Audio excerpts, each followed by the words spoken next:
इस बहुत ही एडवेंचरस कहानी की शुरुआत होती है एंशिएंट इजिप्ट को दिखाते हुए, जहाँ पर अब हमें मेमटप नाम के एक निर्दयी राजा के बारे में बताया जा रहा था। मेमटप ने तो कई साल पहले इजिप्ट के देवता जिनका नाम एन्यूबस था, उनके साथ मिलकर एक पावरफुल तलवार बनाई। उस तलवार के अंदर ऐसी खतरनाक एबिलिटीज हुआ करती कि वो जिसके पास भी होता वो अमर हो जाता, उसे हराना एकदम से नामुमकिन हो जाता। और तो और तलवार का ओनर जिस भी इंसान को इससे मारेगा, उसकी आत्मा तलवार के अंदर कैद हो जाती। यानी ये उस समय का सबसे खतरनाक वेपन था। पर समय बीतता गया और ये पावरफुल तलवार इजिप्ट के अंदर ही कैद होकर रह गई। हमें तो अब प्रेजेंट टाइम दिखाया जाता है, जहाँ पर नेफ्टर नाम का एक आदमी अपने सैनिकों के साथ इजिप्ट के अंदर घुस रहा था। वो बड़े से पिरामिड के अंदर मौजूद होता है और एक मम्मी के चैम्बर के पास जाने लगा। नेफ्टर के सैनिकों ने ये पता लगाया होता है कि इसी चैम्बर के अंदर मेमटप की वो तलवार मौजूद है जो बहुत ही शक्तिशाली थी। नेफ्टर के साथ एक प्रीस्ट भी मौजूद होती है। प्रीस्ट जब जाकर उस चैम्बर को अच्छे से फील करती है तो उसे कुछ गलत लग रहा था। वो तो अपने लीडर नेफ्टर को इस बारे में चेतावनी दे रही थी कि आपको ये तलवार नहीं लेनी चाहिए, आगे चलकर इसका बहुत ही बुरा इफेक्ट पड़ सकता है। वो प्रीस्ट की बात नहीं मानता और सीधा चैम्बर ओपन करके उस तलवार को निकाल लेता है। तलवार को हाथ में लेते ही अचानक वो ग्लो करने लगी थी। नेफ्टर की बॉडी में पता नहीं कैसे चेंजेस आने लग जाते हैं और वो तो किसी शैतान जैसा दिखने लगा था। नेफ्टर का पूरा बिहेवियर ही चेंज हो गया होता है और वो बहुत गुस्से वाला बन गया। अब तो नेफ्टर के पास दुनिया की सबसे ताकतवर तलवार है और उसी के दम पर उसने अपने आसपास के सारे राज्यों को खत्म करके अपने अंडर ले लिया। जो भी नेफ्टर की सेना के सामने आता वो मारा जाता। नेफ्टर के सर पर मानो जुनून सवार हो चुका था और उसे पूरी दुनिया अपनी मुट्ठी में करनी थी। लेकिन नेफ्टर का शुरुआत से ही एक दुश्मन रहा करता था और उसका नाम मैथ्यूज होता है। आसपास के लोग उसे स्कॉर्पियन किंग बुलाया करते थे, क्योंकि मैथ्यूज के पास बहुत शक्तियां भी थी और वो बहुत बहादुर भी था। इसीलिए नेफ्टर लगातार तलाश करता रहता है मैथ्यूज का कि वो कहाँ पर जाकर छुपा है। अब हमें यहाँ एक गाँव के अंदर मैथ्यूज दिखाया गया जो की तलवार बनाने का काम किया करता था। उसके साथ एक छोटा साथी भी होता है जिसका नाम एबल था। एबल बड़ा होकर मैथ्यूज जैसा ही एक ग्रेट योद्धा बनना चाहता था। मैथ्यूज अब अपना काम खत्म करके गांव के थोड़े दूर चला जाता है, जहां पर वो कुछ रिसोर्सेज इकट्ठा कर सके। पर उसी वक्त हमें दिखाया गया कि नेफ्टर के कई सारे सैनिक उस गांव में घुसे चले जा रहे हैं। उन सभी सैनिकों की एक कमांडर थी जिसका नाम कैसा होता है। कैसा नेफ्टर के लिए काम करती थी और वो यहाँ पर मैथ्यूज को पकड़ने आई है। कैसा सारे विलेजर्स को इकट्ठा करके कहने लगी कि हमें मैथ्यूज का लोकेशन बता दो। पर उनमें से किसी को नहीं आइडिया था कि मैथ्यूज ये स्कॉर्पियन किंग है। वो सभी मैथ्यूज के बारे में कुछ बता नहीं रहे थे, इसीलिए कैसा ने उन सभी को मारना स्टार्ट कर दिया। कैसा के सारे सैनिक पूरे गांव में आग लगा देते हैं और सभी को बहुत टॉर्चर करते हैं। मैथ्यूज जब गांव में आता है तो वो ये सारी तबाही देखकर चौंक गया था। मैथ्यूज तो अब सीधा कैसा और उसके सारे सैनिकों के सामने आ जाता है, जिससे कि वो और लोगों की जाने न ले। बहुत सारे सैनिक एक साथ मैथ्यूज के ऊपर हमला कर रहे थे,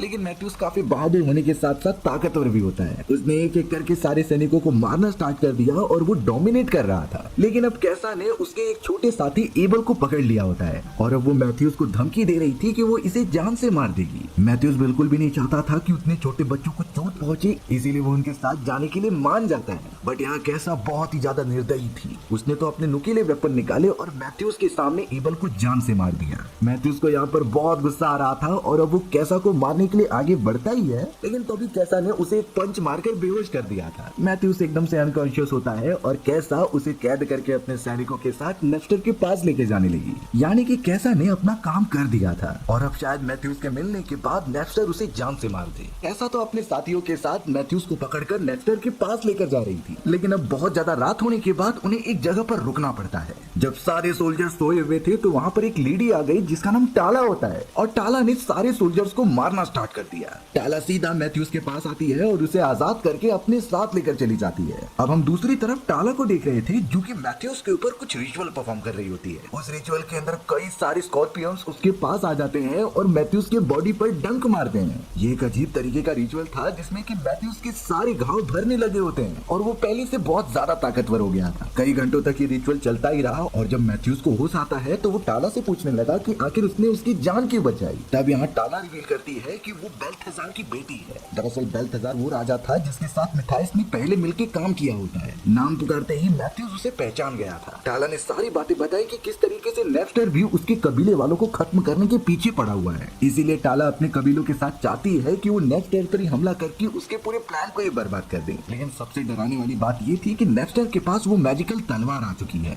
उसी तलवार की बदौलत वो सारी जंग जीतता जा रहा है। मैथ्यूज ये सारी बातें सुनने के बाद टाला के साथ तो देने लग गया था, पर उसे भी डर लग रहा होता है। इसीलिए अब टाला मैथ्यूज को एक सीक्रेट बात बताती है जो नेस्टर की तलवार को हरा सकता है। उसे बुक ऑफ सोल कहा जाता था, जो बड़ी बड़ी गुफाओं के अंदर मौजूद है। अगर वो सभी किसी भी हालत में बुक ऑफ सोल को प्राप्त कर ले तो नेस्टर को हराना बहुत इजी हो जाएगा। मैथ्यूज और टाला तो उस बुक ऑफ सोल को ढूंढने के लिए साथ में निकल पड़ते हैं। अब हमें एक ईगल दिखाया गया जो कि उस प्रीस्ट का था जो नेस्टर के साथ काम करती थी। वो कुछ संदेश लेकर आया होता है जिसे कि उसने प्रीस्ट को बता दिया, और अब यहाँ प्रीस्ट नेस्टर को आकर समझा रही होती है कि मैथ्यूज को ये राज पता चल चुका है कि नेस्टर के मैजिकल स्वॉर्ड को हराने का तरीका क्या है, और वो उसी बुक ऑफ सोल को ढूंढने के लिए टाला के साथ निकल पड़ा है पहाड़ियों की तरफ। नेस्टर समझ गया कि ये तो उसके लिए बहुत बुरी बात है, इसीलिए अब नेस्टर ने बिना देरी के अपने सारे साथियों को भेज दिया होता है मैथ्यूज को पकड़ने के लिए। दूसरी तरफ हमें मैथ्यूज और टाला को दिखाया गया जो बंजर रास्ते से आगे बढ़ रहे थे, पर अचानक उन दोनों के ऊपर किसी ने एरो से हमला कर दिया होता है।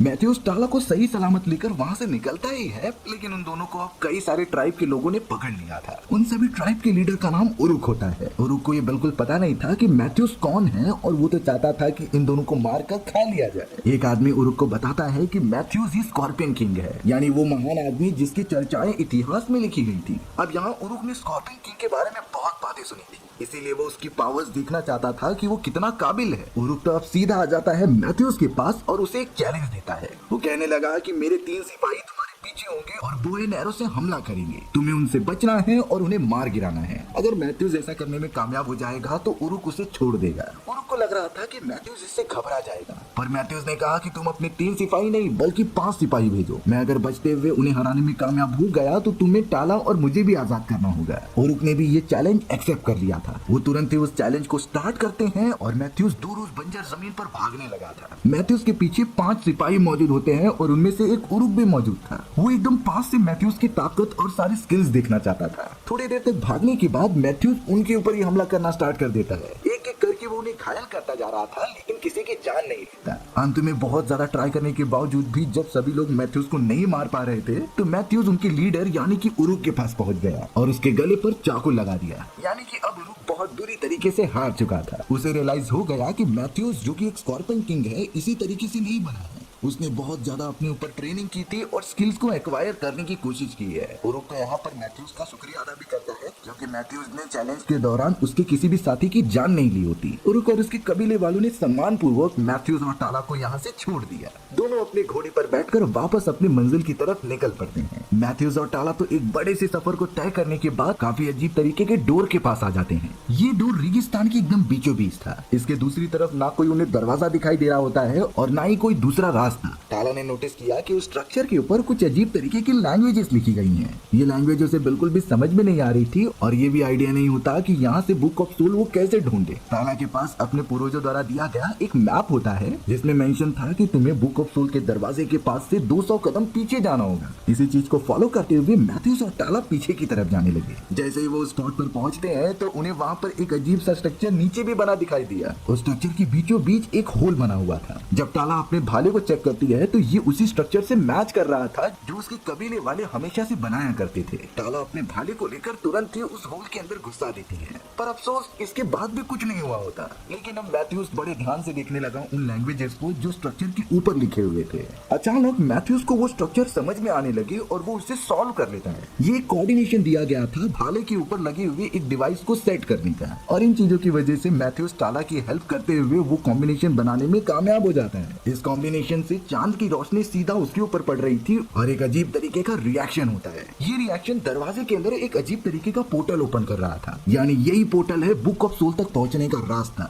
मैथ्यूज और टाला इस बात से खुश हो गए और धीरे धीरे अंदर जाने लगे। वो तो एक बहुत ही अलग दुनिया थी जहाँ सारी चीजें एकदम यूनिक और एंशिएंट थी। दोनों मिलकर बुक ऑफ सोल को ढूंढ तो रहे थे, लेकिन तभी अचानक मैथ्यूज के ऊपर एक बड़ा सा क्रिएचर हमला कर देता है। वो क्रिएचर पूरा पत्थर का बना हुआ था और अपने बड़े बड़े वेपन से मैथ्यूज और टाला को मारने की कोशिश करता है। मैथ्यूज किसी भी तरीके से उस क्रिएचर से बचने की कोशिश कर रहा था और यहाँ से वहाँ बचकर भाग रहा था। तभी थोड़ी देर बाद टाला नोटिस करती है कि पानी के अंदर से एक लेडी बाहर निकल रही है। इस लेडी का नाम एमिना था। एमिना ने जैसे ही मैथ्यूज और टाला को देखा तो वो उस बड़े से पत्थर वाले क्रिएचर को रुकने के लिए कह देती है। एमिना मैथ्यूज को देखकर तुरंत ही पहचान गई थी कि वही स्कॉर्पियन किंग है और वो ये भी जानती थी कि ये दोनों यहाँ पर क्या कर रहे हैं। टाला फिर भी एमिना को बताती है अपने यहाँ आने का मकसद कि किस तरीके से उन्हें नेस्टर की तलवार को हराना है। नेस्टर चारों तरफ तबाही मचा रहा है और इससे इंसानों का खात्मा होना निश्चित है, तो उन्हें बुक ऑफ सोल की जरूरत है नेफ्टर की तलवार को हराने के लिए। अमीना उनकी बात समझ गई थी और वो तुरंत ही चांद की रोशनी के नीचे चली जाती है। उस रोशनी के अमीना के बॉडी पर पड़ते ही उसके बॉडी पर कई सारे सुनहरे अक्षर लिखने लग जाते हैं। दरअसल ये उन लोगों के नाम थे जिन्हें की उस मैजिकल तलवार की मदद से मारा गया था। यहाँ एक सच्चाई मैथ्यूज और टाला को पता चली कि जिस बुक ऑफ सोल की तलाश वो कर रहे थे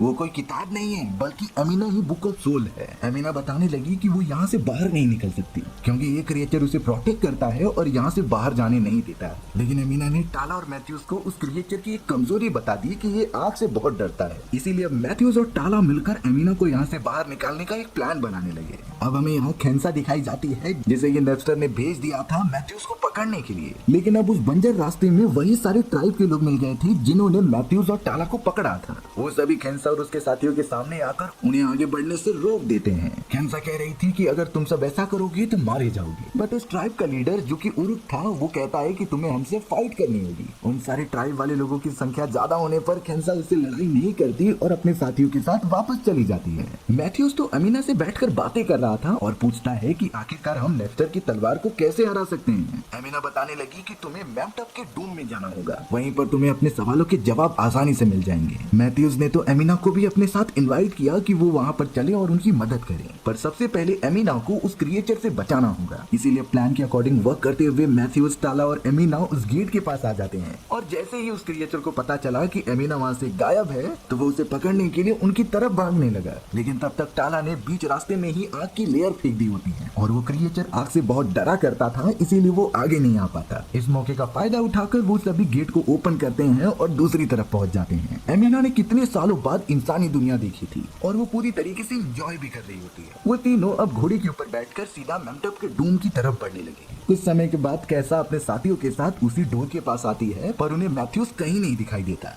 उन सभी को ये भी नहीं पता कि उस डोर को ओपन कैसे किया जाए। वहीं अब हमें मैथ्यूज और उसके साथियों को दिखाया जाता है जो एक नदी के किनारे बैठकर रेस्ट कर रहे थे। नेफ्टर के कई सारे साथी उसके ऊपर हमला कर देते हैं और मारने की कोशिश करते हैं, बट मैथ्यूज और टाला उनका बहुत अच्छी तरीके से सामना कर रहे थे। वो हर एक सिपाही को मारते जाते हैं जिससे कि अमीना को कोई नुकसान ना पहुंचाए। लेकिन सिपाहियों की संख्या ज्यादा होने के कारण वो कमजोर पड़ने लगी और लग रहा था कि वो हार जाएंगे। तभी एंट्री होती है उस स्टोन वाली क्रिएचर की जो अमीना को प्रोटेक्ट करने के लिए उन सोल्जर्स के ऊपर हमला करने लगा। एक ही बार में वो क्रिएचर कई सारे सैनिकों को मार गिराता है जिससे कि अब वो सभी एकदम सुरक्षित थे और आगे बढ़ने की तैयारी करते हैं। वो सभी उसी डायरेक्शन में बढ़ने लगी जहाँ पर मेम्टप का वो डूम हुआ करता था। मेम्टप के डूम में जाने के लिए उन्हें एक रास्ते को पार करना होगा जहाँ कई सारे लोग रहते थे। मैथ्यूज ने तो देख लिया था कि यहाँ पर कैसा मौजूद है और नेफ्टर के कई सिपाही भी होंगे, इसीलिए वो भेष बदल कर वहाँ कुछ सामान लेने जाता है जिससे कि वो अपने रिसोर्स की तरह यूज कर सके। पर अफसोस कैसा और उसके साथियों ने मैथ्यूज को पहचान लिया था। वो तुरंत ही उसके ऊपर हमला करने लग जाते हैं और मैथ्यूज भी अपने स्किल्स का प्रदर्शन करते हुए उन्हें मार रहा था।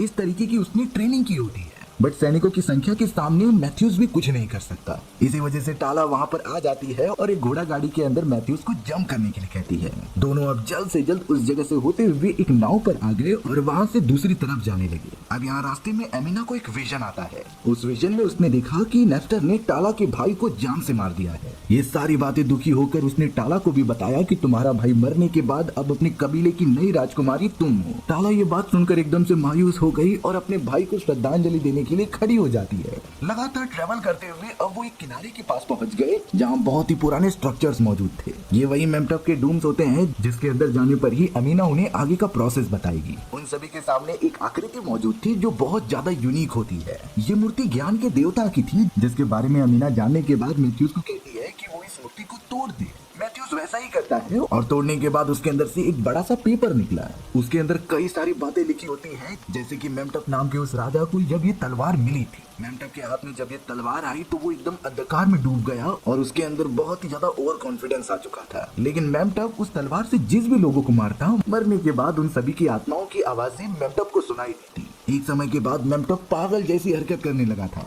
लेकिन मेम्टप को एक श्राप भी मिला होता है कि वो जिन भी लोगों को मारेगा उसकी बेटी की बॉडी पर उनके नाम लिखे जाएंगे। इस बात से वो समझ गई कि वो मेम्टप की ही बेटी है और इसी कर्ज के कारण अमीना सालों से जिंदा है। उसमें ये भी मेंशन होता है कि उस तलवार को कैसे तोड़ा जाए। अगर उस तलवार को डिस्ट्रॉय करना है तो उसी तलवार की मदद से अमीना को जान से मारना होगा, तब जाकर ही उस तलवार की पावर खत्म होगी और वो डिस्ट्रॉय हो जाएगा। मेम्टप अपनी बेटी को तो नहीं मार सकता था, इसीलिए उसने खुद की ही जान ली। उन सभी को सच्चाई तो पता चल चुकी थी, लेकिन थोड़ी देर के अंदर कैसा अपने साथियों के साथ उनके पास आ जाती है और उसने मैथ्यूस को बेहोश कर दिया होता है वहीं पर।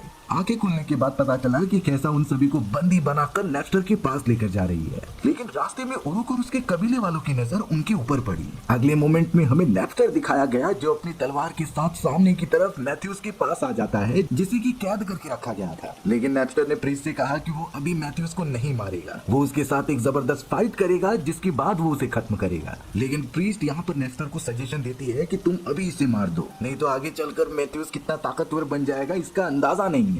ये सारी चीजें बोलने के बाद तो नेफ्टर का ईगो हर्ट हो गया था, वो अब सच में मैथ्यूस से फाइट करना चाहता है। इसीलिए नेफ्टर मैथ्यूस को छोटा सा घाव देकर वहाँ से चला जाता है। प्रीस्ट ने तो अब यहाँ नेफ्टर को बता दिया था कि अमीना ही बुक ऑफ सोल है, जिससे कि आपकी तलवार को खतरा है। अब अपने खतरे को सामने देखकर नेफ्टर ने आदेश दे दिया था कि अमीना को जलाकर राख कर दिया जाए। सारे सिपाही अमीना को आग के अंदर फेंकने के लिए आगे बढ़ते हैं, पर अब मैथ्यूस का थोड़ा सा ब्लड नीचे गिरने लगा था, जिससे कि कई सारे स्कॉर्पियंस उसके पास आने लगे। वो स्कॉर्पियंस तो मैथ्यूस को काट लेते हैं, जिसके बॉडी में अब अजीब तरीके के पावर्स आने लगी। मैथ्यूस के सारे घाव ठीक हो जाते हैं और वो जंजीर को खोलकर सीधा निकल पड़ा अमीना को बचाने के लिए। नेफ्टर तो ये देखकर तुरंत ही अपनी तलवार की मदद से मैथ्यूस पर हमला करने लगता है। सभी साथी कोशिश कर रहे थे अमीना को मार गिराने की, पर उसी समय उरुक अपने कई सारे कबीले के साथियों के साथ आकर हमला करने लगा। वो सभी तो प्रीस्ट को भी जान से मार देते हैं। उस जगह पर तो वो बड़ा सा पत्थर वाला क्रिएचर भी आ गया जो अमीना की प्रोटेक्शन कर रहा था। हालांकि चारों तरफ आग लगी हुई थी, पर क्रिएचर अमीना को प्रोटेक्ट करने के लिए कुछ भी कर सकता था। क्रिएचर तो सीधा नेफ्टर की तरफ आता है हमला करने के लिए। उसने अपनी मैजिकल तलवार क्रिएचर के अंदर घुसा दी और उसे आग के अंदर फेंक दिया।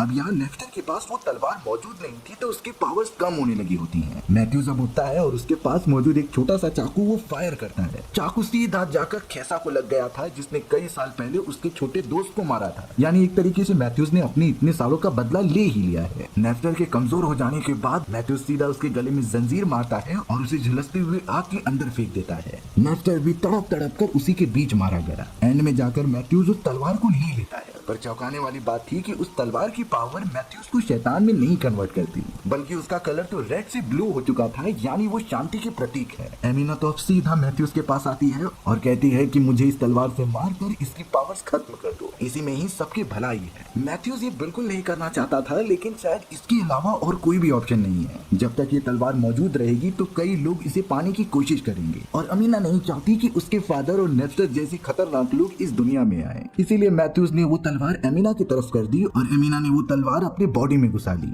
जिससे कि अब तलवार के साथ साथ अमीना की भी बॉडी क्रिस्टल्स में कन्वर्ट होकर गायब होने लगी। अमीना के साथ वो तलवार भी खत्म हो जाती है। सारी चीजें ठीक हो चुकी थी और मैथ्यूस अगले दिन ही निकल पड़ा था अपने एक नए सफर के लिए। उसने डिसाइड किया कि वो हर एक मुसीबत में पड़े हुए लोगों की जान बचाएगा। यही उसका कर्तव्य बन चुका था और हमारी भी कहानी इसी तरीके से खत्म हो गई। सो व्यूअर्स, आपको ये स्टोरी कैसी लगी कमेंट सेक्शन में बताना भूलना मत। और अगर आपको मेरा एक्सप्लेनेशन 1% भी अच्छा लगा होगा ना, तो वीडियो को लाइक एंड चैनल को सब्सक्राइब जरूर कर देना। मिलते हैं इसी तरीके की मजेदार वीडियोस में, तब तक के लिए बाय बाय।